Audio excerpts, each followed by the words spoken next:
आज आहे दीप अमावास्या, ज्यालाच आषाढी अमावास्या असं म्हणतात।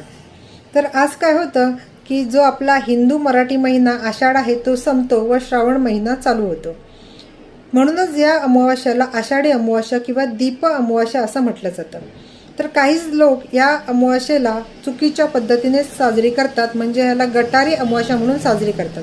तर या अमावास्येला गटारी अमावास्या न म्हणता गतहारी अमावास्या असं म्हटलं जातं। गत म्हणजे काय, जे मागे पडलेलं आहे ते, म्हणजेच वर्ज्य करणे, आणि आहार म्हणजे काय तर आपण खात असलेलं अन्न। तर विशिष्ट प्रकारचं अन्न या कालावधीमध्ये वर्ज्य करायचं असतं, म्हणूनच याला गतहारी अमावास्या असं म्हटलं जातं। पण काही लोक काय करतात, ही अमावास्या गटारी अमावास्या म्हणून साजरी करतात। अति प्रमाणामध्ये मांस मदिरा यांचं सेवन करतात व याचे जे नको असतात ते सेलिब्रेशन करतात। तर असं न करता ही अमावास्या गतहारी अमावास्या म्हणून का साजरी करतात यामागे एक शास्त्रीय कारण आहे।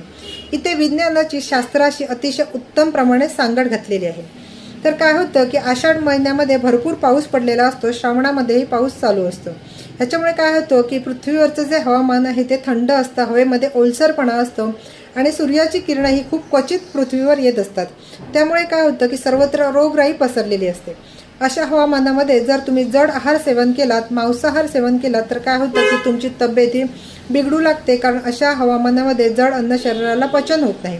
त्यामुळे तुमचं शारीरिक व मानसिक स्वास्थ्य हे बिघडल्यामुळे तुमचं शरीर आजारी पडू लागतं व तुमची जी वाटचाल ती अनारोग्याकडे चालू होतं। तर हा श्रावण महिना आहे तो आपल्या शास्त्रामध्ये एक पवित्र महिना म्हणून साजरा केला जातो। याच्यामध्ये बरीच व्रतवैकल्ये येतात। या दिवसामध्ये आपण आध्यात्मिक प्रगतीची सुरुवात करायची असते। जे ह्या महिन्यामध्ये काय होतं की आपण धार्मिक कार्याला उपवासाची जोड देतो, त्याच्यामुळे आपलं शरीर हे व्यवस्थित राहतं, कारण उपवास केल्याने आपल्या शरीरावर खूप हेल्थ बेनिफिट्स मिळतात। हे आपण बऱ्याच व्हिडिओमध्ये बघितलेलं आहोत। अशा या पवित्र श्रावण महिन्यामध्ये आपण शरीराला आपल्या उपवासाची व अध्यात्माची जोड देतो व त्याच्यामुळे आपलं शरीर हे आपण नैसर्गिकरित्या डिटॉक्स करत असतो, शरीर शुद्ध करत असतो व आपण आपलं स्वास्थ्य हे नैसर्गिकरित्या उत्तम ठेवत असतो व आपण निरोगी राहत असतो। तर तुम्हाला नक्कीच समजलं असेल की श्रावणाचं महत्त्व किती आहे व श्रावणामध्ये व्रतवैकल्य करून त्या उपवासाची गरज ही का आहे।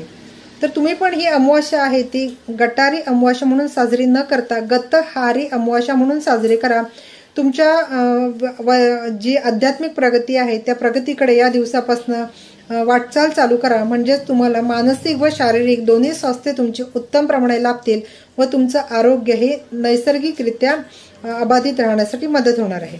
तर व्हिडिओ आवडल्यास नक्कीच लाईक करा, शेअर करा, सबस्क्राईब करा। धन्यवाद।